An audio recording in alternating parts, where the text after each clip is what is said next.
सुबह का वक्त था। गांव में हल्की हल्की धूप फैल रही थी। पक्षियों की आवाज और मंदिर की घंटी से पूरा माहौल शांत लग रहा था। लेकिन एक घर ऐसा भी था जहां शांति से ज्यादा दर्द रहता था। उस घर में दो बहनें रहती थी, काव्या और रितिका। रितिका कामिनी की सागी बेटी थी और काव्या सौतेली। यही वजह थी कि बचपन से ही काव्या को माँ का प्यार कभी नसीब नहीं हुआ। दोनों बहनों की शादी हो चुकी थी। रितिका की शादी एक अमीर घर में हुई थी, जबकि काव्या का पति अमन एक गरीब मजदूर था। दोनों बेटी मायके घूमने आए थे और आज दोनों ससुराल जाने वाले थे। रितिका बेटी, तेरे जाने के बाद घर सुना हो जाएगा। अरे माँ, मैं आती जाती रहूंगी। अच्छा बता, विकास तुझे लेने कब आएगा? माँ, शाम तक आ जाएंगे। ये सारे बात काव्या सुन रही होती है और अपने मान में सोचती रहती है, क्या माँ मुझे कुछ नहीं पूछेगी? तभी वो धीरे से बोलती है, माँ, मैं भी निकल जाऊं? हाँ तू जा ना, तुझे किसने रोका है? ये बात सुन के काव्या का आंखें भर गई। ये शब्द काव्या के दिल को हर बार तोड़ देते थे, लेकिन वो चुप रहना ही सीख चुकी थी। दी, आपके पति तो मजदूरी करते हैं, वो आपको लेने भी नहीं आए। काव्या के आंखों में आंसू तो होती है, फिर वो मुस्कुरा देती है और बोलती है, रितिका, वो गरीब जरूर है पर दिल के बहुत अमीर है। ये बात सुनते ही रितिका को गुस्सा आ जाती है। तभी गुस्से में उसका माँ बोलती है, बहुत जुबान चलने लगी है तेरी, जल्दी निकल यहाँ से। ठीक है माँ, मैं जा रही हूँ, आप अपना ख्याल रखना। और काव्या चुपचाप रोते हुए घर से निकल गई, बिना किसी अपने के सहारे। काव्या अकेली रास्ते पर चल रही थी। उसकी आंखों में आंसू थे और दिल में बचपन से मिले दर्द। तभी एक बूढ़े चाचा रास्ते में बैलगाड़ी के पास खड़े हुए दिखे। बेटी, क्या हुआ? इतनी उदास क्यों हो? कुछ नहीं चाचा जी, बस किस्मत से हार गई हूँ। आओ बेटी, मैं तुम्हें घर छोड़ देता हूँ। ठीक है चाचा जी, चलिए, मार्केट के आगे मेरा घर आता है। फिर काव्या बैलगाड़ी में बैठ जाती है और चाचा उसका घर लेके चलते हैं पहुंचाने के लिए। कभी कभी अजनबी लोग अपनों से ज्यादा अपने लगते हैं। उधर माधव मार्केट से सब्जी लेके घर आता है। अरे सुनो, कामिनी, मैं दोनों बेटियों के लिए ताजी सब्जी लाया हूँ। काव्या तो चली गई। अकेली? हाँ, उसका पति लेने नहीं आया था। ये बात सुनते ही माधव दुखी हो गया। कामिनी सौतली ही सही, पर वो मेरी बेटी है। मुझे रसोई का काम करने दीजिए। एक बाप का दिल अपनी बेटी का दर्द समझ रहा था, लेकिन माँ का दिल अभी भी पत्थर बना हुआ था। माँ, मैंने लड्डू बना लिए हैं। बहुत अच्छा बेटी, आज दामाद जी खुश हो जाएंगे।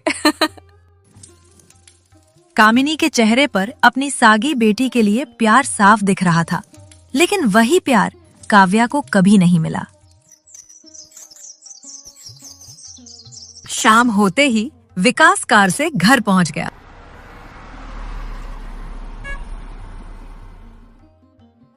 प्रणाम पिताजी। खुश रहो बेटा। आओ बेटा, बैठो।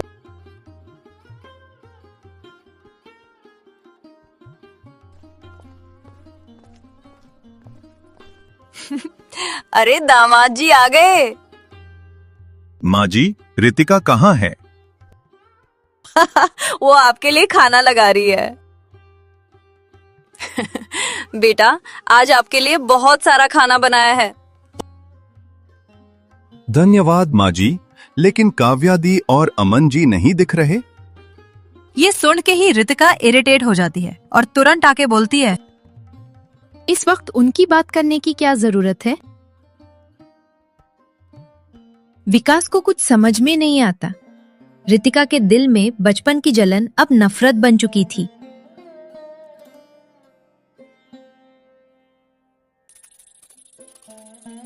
उधर काव्या घर पहुंच चुकी थी। अमन उसका इंतजार कर रहा था। क्या कर रहे हैं जी? काव्या, तुम अकेली आ गई? हाँ जी, पिताजी घर पर नहीं थे। तुम्हें बहुत कुछ सहना पड़ता है ना। ये सुन के ही काव्या की आंखें भर आई। जब आप साथ हो तो सब दर्द छोटा लगता है। एक दिन सब ठीक हो जाएगा काव्या। अब तो आंखों से आंसू पोंछ दो और थोड़ा मुस्कुरा भी दो हंसते हुए। तुम बहुत अच्छी लगती हो। हाँ जी, मुझे पता है, एक दिन सब ठीक हो जाएगा।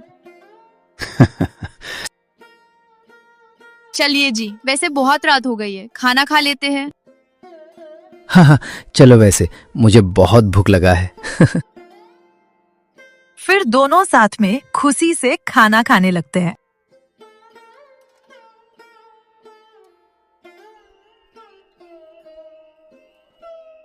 उधर भी रात काफी हो चुकी थी। रितिका को अपना ससुराल भी जाना था।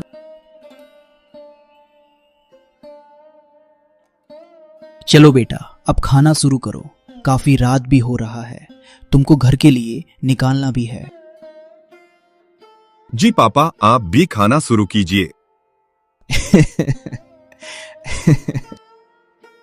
और हाँ, तुम लोग भी किचन में जाके खाना खा लो। माधव के कहने पर कमीनी और रितिका रसोई चली गई। दूसरी तरफ माधव और विकास ने साथ में खाना खाने लगे।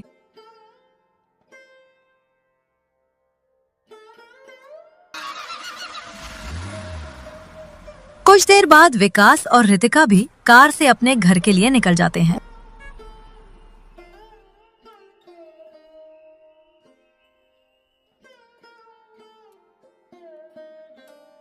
काव्या, तुम्हें एक बात पूछो।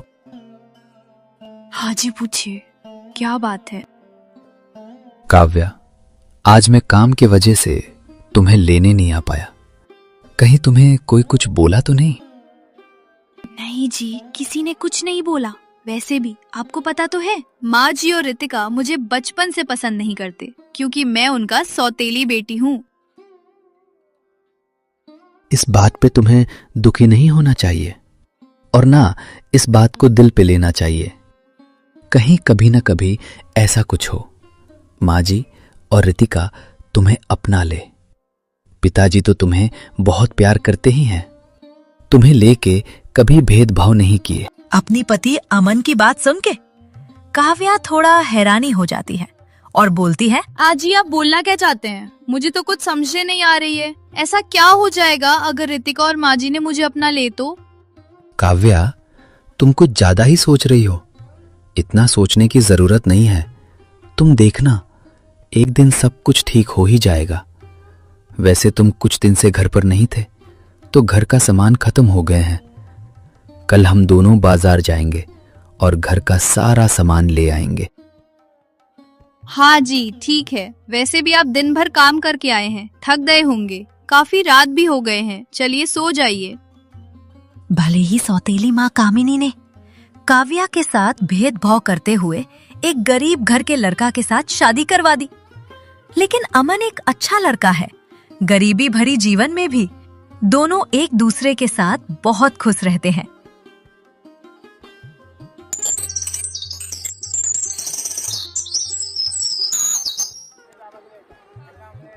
अगला दिन काव्या और अमन साथ बाजार खरीदारी करने गए। ऐसे ही बाजार में सामान खरीदते हुए वही उनकी मुलाकात रितिका और विकास से हो गई। अरे रितिका, तुम यहाँ कहाँ से आ रही थी? और विकास, तुमसे भी बहुत दिन के बाद मुलाकात हुई। और विकास, सब कुछ ठीक ठाक है ना?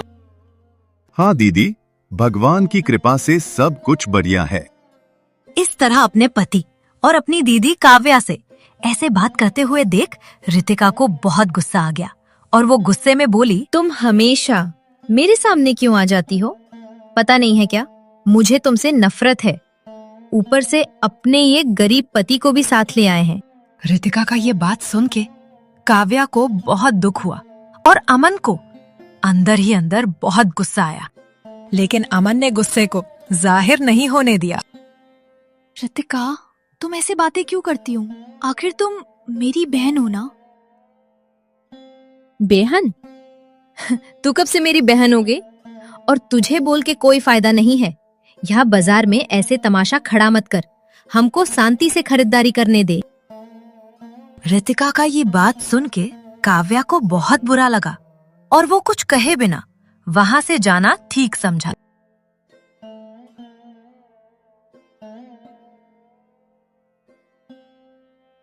अमन या काव्या वापस आते वक्त काव्या को रास्ते में वही बैलगाड़ी वाले चाचा मिले। अरे चाचा जी, आप यहाँ और इतना उदास क्यों खड़े हैं? क्या हुआ है चाचा जी? अरे बेटी, तुझे क्या ही बताओ, जब से वो रिक्शा चलने लगा है ना, अब तो बैलगाड़ी में कोई सवारी ही नहीं मिलती। आज तो अभी तक एक भी सवारी नहीं मिली और घर पर थोड़ा सा भी रसन नहीं बचा है। यही सब सोचकर मन बहुत उदास हो गया है। अरे काव्य, ये चाचा कौन है? मैंने तो इन्हें पहचाना नहीं। अरे जी, ये वही चाचा हैं। कल जब मैं घर आ रही थी तो यही चाचा ने मुझे अपने बैलगाड़ी में मुझे घर छोड़ दिए थे।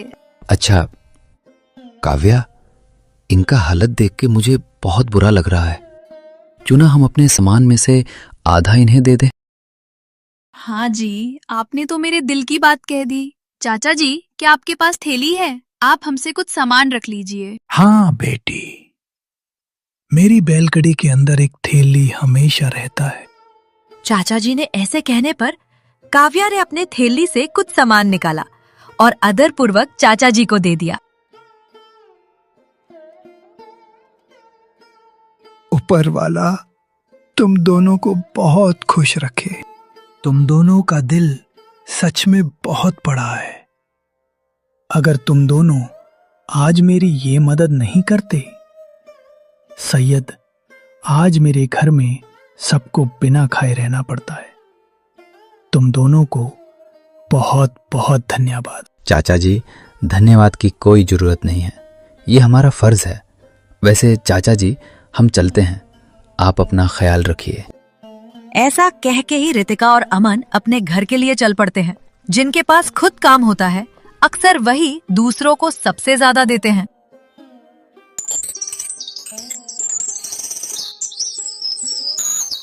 कुछ दिन बाद माधव सबको घर बुलाते हैं और पूरा परिवार एक साथ बैठा हुआ होता है। सबको एक साथ बैठा हुआ देख के कामिनी ने कहा, क्या हुआ जी? आज सबको एक साथ क्यों बुलाए जी? आज एक बहुत बड़ा सच सबके सामने आएगा और वी सच सामने लाने के लिए मैं आज सबको एक साथ बुलाया है। सच?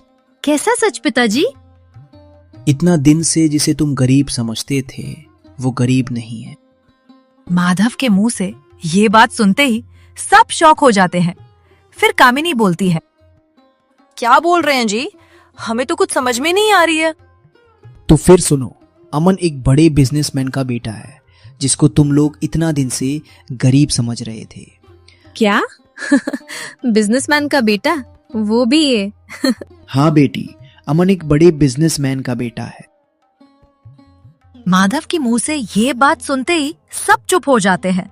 फिर कामिनी बोलती है, क्या ये सच है क्या जी? मुझे तो नहीं लगता। हाँ कामिनी, यही सच है। जब तुम मुझे बोली थी कि रितिका के लिए अमीर लड़का और काव्या के लिए गरीब लड़का देखना, तब मैं तुम्हारे तरह ऐसा भेदभाव नहीं किया, अमीरी गरीबी नहीं देखा, दोनों बेटियां के लिए अच्छा इंसान देखा। अगर ये अमीर है तो गरीब बनकर क्यों रहते थे? उस झपड़ी में क्यों रहते? उन्हें तो बहुत बड़ा सा घर में रहना चाहिए था। क्योंकि माँ जी, मैं देखना चाहता था कि लोग मुझे दिल से अपनाते हैं या पैसों की वजह से। अमन से ये सारे राज सुनते ही सब लोग चुप हो गए, क्योंकि ये सच सिर्फ अमन और माधव ही जानते थे। यहाँ तक कि काव्या को भी इस सच की कोई जानकारी नहीं थी।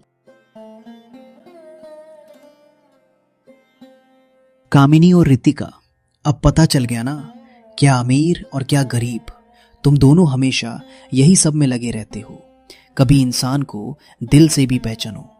काव्या भी तुम दोनों को अपनी माँ और बहन ही मनती रही और तुम्हारे पास उसे समझने के लिए दिल नहीं था। खैर छोड़ो, दिल से नहीं तो सही, अब तुम दोनों उसका अमीरी देखकर ही सही। सैयद, अब तुम दोनों उसको अपना लो। माँ, मुझे आपसे कभी नफरत नहीं थी, बस थोड़ा प्यार चाहिए था।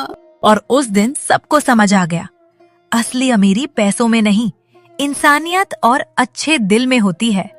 कामिनी और रितिका ने भी काव्या को अपना लिए, इस बार गरीबी और अमीरी देख के नहीं, अपने दिल से।